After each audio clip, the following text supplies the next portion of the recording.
Hi there. Today we're talking about calorimetry and molar enthalpy. Now, you already know bits and pieces about both, so let's take a quick review of what we do know, and then we'll move on and see how we put them together. So, for calorimetry, what we know about calorimetry is that we are measuring temperature changes and relating them to an energy change. And we know that temperature and energy are related. We also know that they're not quite the same thing, but calorimetry is how we get from one to the other.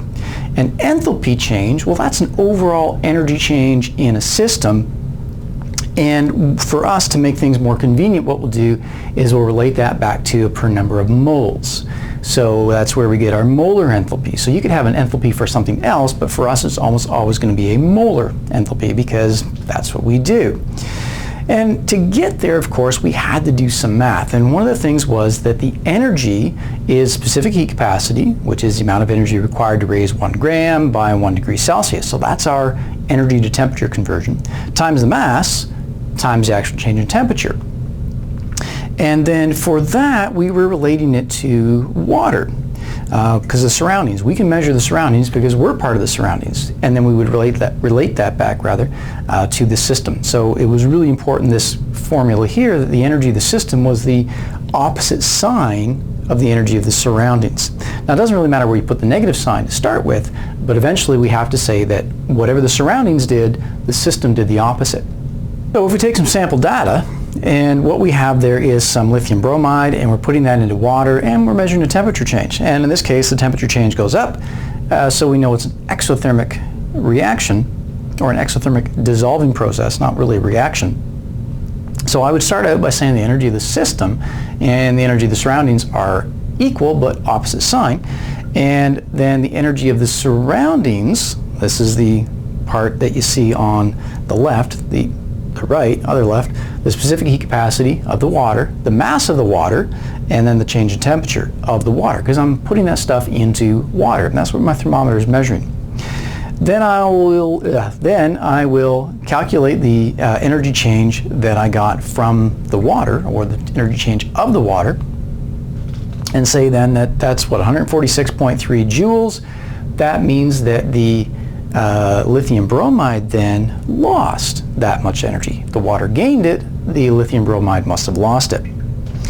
But that, of course, was for half a gram. So in order to turn that into molar enthalpy, which is the energy change of a mole's worth, I need to figure out how many moles that represents. So go back to the original data table and just look at the number that we have not used, the 0.5 grams of lithium bromide. Now we know how to calculate numbers of moles. Grade 11 chemistry, mass divided by molar mass. And for that, lithium bromide, you find the molar mass of it, and you end up with this number of moles. Not a very large number of moles, 0.0058 moles. And then what you do is say, okay, well, if the energy change that I got was for 0.0058 moles, then what would it be for 1 mole? So energy for this system that you had divided by the total number of moles, and you end up with the negative what have we got there? 25,224 rather joules per mole. That's not a very convenient number. I'm tripping over it. So what we'll do is we will convert that into kilojoules per mole, and that's going to be a fairly normal unit for molar enthalpies. Now, if you had two reactants going together, so if you had an acid reacting with a base, now we've got a bit of a choice to make. And our data table will actually look a little bit similar, although actually a little bit larger. In order for us to do this, we need to know the volume of acid, we need to know the volume of base, we need to know the concentration of acid and the concentration of base. So we've got a lot of stuff going on in there. Well, what do we relate it to? The first thing we're going to do is we're going to pick one of those reactants, and we'll relate everything else back to that. So now it will be molar enthalpy of hydrochloric acid or molar enthalpy of the sodium hydroxide. I picked the hydrochloric acid for this example. Do exactly the same thing. Find the energy change of the surroundings, molar mass, sorry, not the molar mass, the specific heat capacity times the mass of water times the change in temperature of water, and you figure out from there how much energy the system lost or gained based on how much the surroundings gained or lost. I tried to do the opposite. I hope I got it right.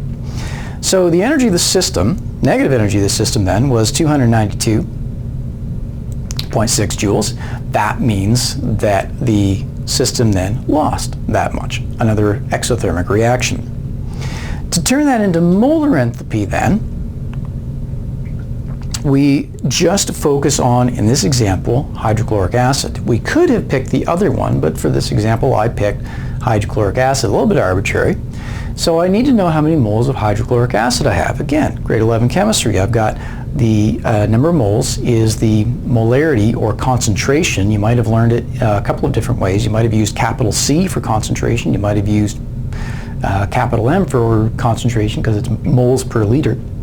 But we calculate the number of moles. So concentration times volume. That's going to give us a number of moles. And then we do the same thing we did last time. Take the energy of the system that we calculated for that small amount and turn it into an energy of the system for a mole. And convert that into kilojoules to make things a little bit more convenient, and away we go. That's really all there is to it. For any reaction, we want to know what did that particular little piece do, and then what would a full mole of it do. So in other words, we have to go back and know our calculating moles, but then after that it's really more math, converting from a small amount to a molar amount, and that's molar enthalpy, and that's how we use calorimetry to calculate molar enthalpies. And you'll find there's a lot of literature values, a lot of tabulated values of all this stuff, but we'll get to use those in class, and we'll see you then. See ya.